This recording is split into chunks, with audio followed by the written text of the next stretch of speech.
One of the most disappointing things in retirement planning is seeing people who retire when they are told it is responsible only to find out after the fact that they could have retired years earlier. And that is why the research I am going to show you today from Vanguard is so frustrating. Despite being well-intended, the way it is written can lead retirees to retire years later than they might need to and end up giving up some of their healthiest remaining years along the way. Look, I am 27 years old. I have built a net worth of $124,560 from absolute zero, and I did not do it by following generic white papers. So in today's video, I am going to walk you through that Vanguard research where I think their assumptions break down and how to think about whether you really need to keep working or whether the target you are using is wrong in the first place. Now, Vanguard has this retirement paper called Target Date Strategies and Advice, the impact of saving and spending differences. And this research points people towards thinking that they need to replace something like 75 to 85% of their pre-retirement income before they can safely retire. So that means they need to have generated an amount of savings or an asset pool that is large enough to kick off income that would replace roughly 80% of their pre-retirement income. So say someone is making $300,000 a year before retirement. Well, according to this Vanguard study, they would need around $237,000 a year in retirement income. And then if you try to use something like the 4% rule to estimate what size portfolio they would need, that would end up meaning they need a portfolio of nearly $600,000 to retire. Which, depending on how you measure this, we are probably talking about the top 1% of households in the United States. One market sizing study found that only 1.5% of U.S. households have $500,000 or more in investable assets. And so this basically creates a crazy, unrealistic expectation. And so I feel, when I think about this, it is no wonder people are frustrated and either feeling unable to retire or keeping on working beyond the age they would like to. The problem with Vanguard's research is not that replacement ratios are useless. By the way, replacement ratio is just what percent of your pre-retirement income do you think you need to replace. In order to retire successfully, the issue here is that replacement ratios do not actually account for what people really spend in real life. And as a result, people end up thinking they need far larger portfolios than they actually do to support levels of spending they do not actually spend at. And then they spin their wheels building retirement plans that solve for the wrong number. So they stay at a job that drains them. They watch a friend or coworker retire ahead of them and then think, well, I guess I am just behind. In plain English, broad retirement guidance like Vanguard's report can include a lot of good data and still miss the details that help you find your responsible retirement date. So with all that said, if Vanguard's research is not what you should rely on for your retirement analysis, then the question is, what should you use? For that, let us look at a case study that illustrates a better way to find your retirement number.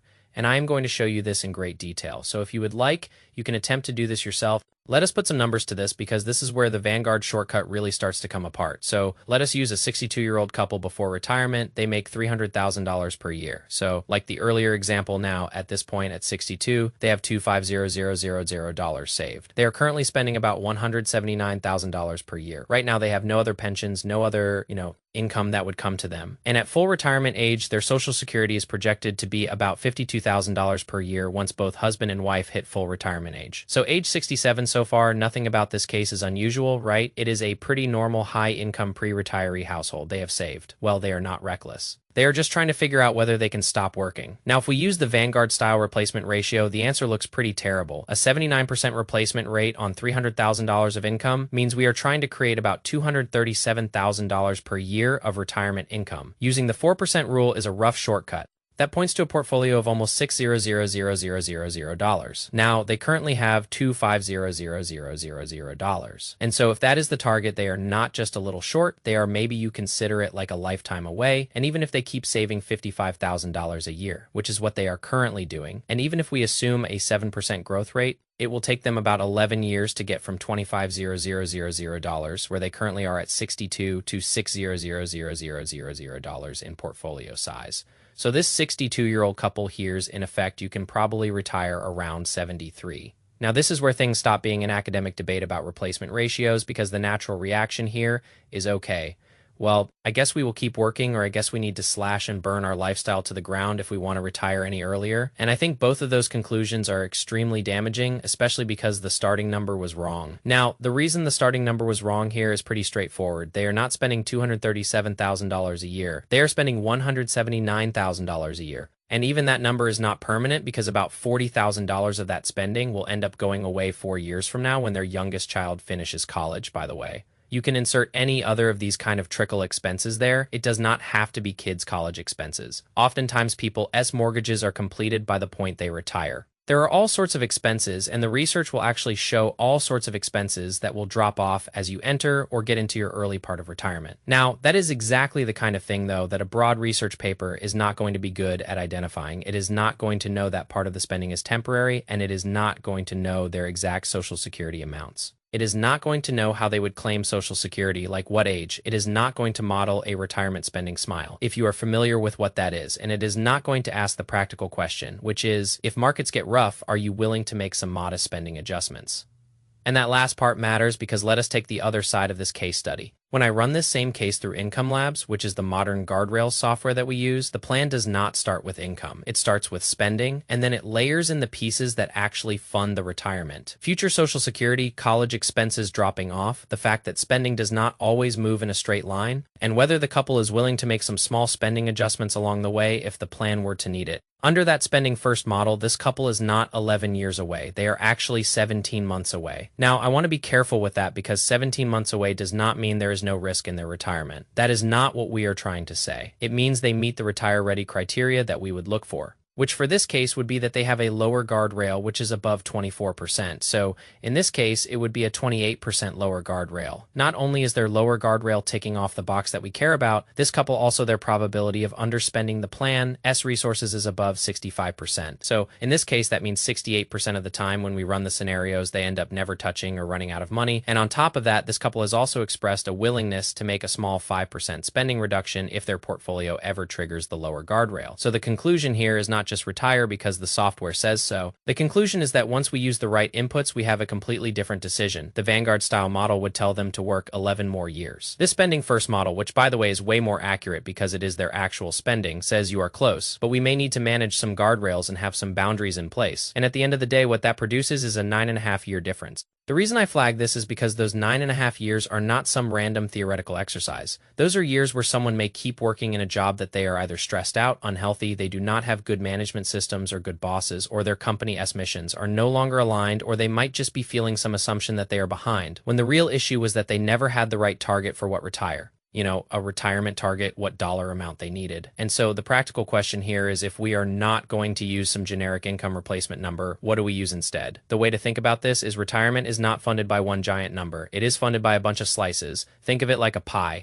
And those slices do not all show up at the same time. They do not all get taxed the same way. They do not all behave the same way when life changes. And that is why I like thinking about this like a retirement withdrawal pie chart. This forces us to stop asking what percentage of my income do I need to replace? And it forces us to ask instead what pieces of my withdrawal pie chart are actually going to fund my spending. And so the first slice of this pie is the spending need itself. How much do you actually need the withdrawals from your portfolio to fund? Now be careful here because current spending is not always permanent spending. And we just showed that in the case study, they had a current spend of $179,000. But $40,000 of that was tied to college costs that will go away in 4 years. And if you ignore something like that, you are going to build a retirement plan around an expense that may not exist for most of retirement, and then it artificially inflates the size of the portfolio that would be required. The next step after identifying spending is going to be looking at reliable income sources, and for most retirees, the baseline is going to be Social Security. For some people, they might also have pensions, rental income, deferred comp plans, part-time work, whatever, right? It is going to be unique to that person's situation. And the point is not that every income source is equally reliable. The point is that the portfolio is not the only thing funding every dollar that has to be used towards spending. There are other income sources often coming into play, and in our example, this couple does not have a pension, but they do have about $52,000 a year of Social Security income at full retirement age, which changes the job of the portfolio. The portfolio is not trying to recreate a $237,000 post-retirement paycheck. It is trying to fund the gap between what this couple spends in reality and what their other income sources will not cover in retirement. And then the next thing we look at is where the portfolio money is coming from. Is it taxable money? Is it pre-tax IRA money or 401k money? Is it Roth? Is it cash? Two households can both have $25,000 and still have very different retirement plans, depending on where that $25,000 lived. In the case I showed earlier, they had $225,000 in pre-tax and $250,000 in post-tax. Now, if we flip that and they had $225,000 in post-tax and $250,000 in pre-tax, the odds are they could have retired already. That is how impactful the balance of the tax location is for the money you have. The account mix matters because what this couple needs in actual spending varies quite widely based on how much is going to have to go towards taxes, that pie. If you imagine it like a pie, is the total withdrawal amount that a portfolio could support, and that is what Income Labs often tells us. But what we actually do with strategic withdrawal planning is we try to determine how the couple can keep the most of that pie for spending money and give the least of it to taxes. Once we have that kind of conceptual element down, the next thing we need to do is pressure test timing, and this is where a lot of broad retirement guidance often goes wrong. Real retirement spending is not a straight line. There will be higher spending in early years because people are younger and healthier, they will travel more, they will be more active, and then retirement spending will dip as you go into your middle retirement years,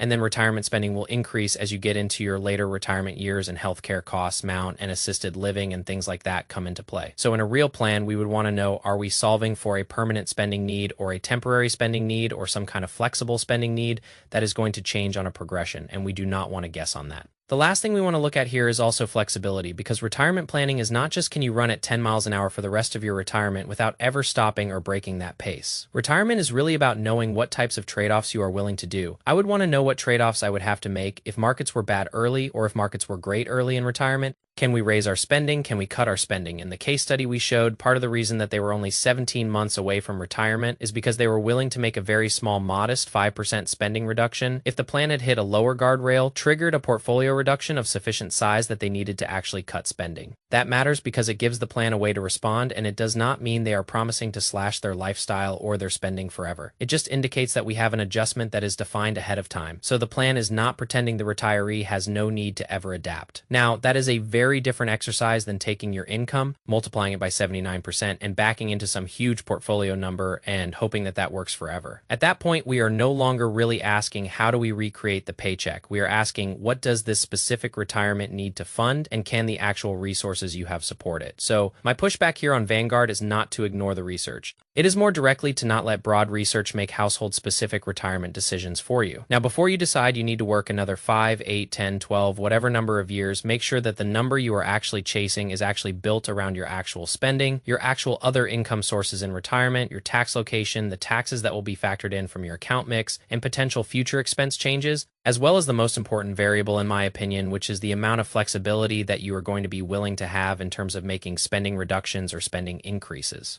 I remember when I was first starting out, I was terrified of these huge numbers. I thought if I did not have millions by age 30, I was a failure. But the reality is that the math for the individual is always different from the math for the masses. I drove a beat-up 2006 sedan for years and did not even buy a sofa for my first apartment, just so I could put every extra dollar into VOA and CHD. That kind of sacrifice only makes sense if you know exactly what your target is, if you are chasing a fake number from a bank. You are just punishing yourself for no reason. Now, if you want to take this all one step further, the next thing I would look at is how to actually turn a portfolio into retirement income, because even once you know your retirement number, the next problem is which dollars do you spend first? And why do you pull from taxable accounts? Do you pull from pre-tax? Do you use cash? Why might you do different decisions based on different actual account locations or tax locations? And these decisions can materially change your tax bill. They can materially change the risk in your plan and how much flexibility you actually have once you stop working. So if you want to see how we think about actually turning retirement savings into an actual retirement paycheck, watch the next video that is going to pop on the screen right here. Thank you as always for your time and attention. See you in the next video.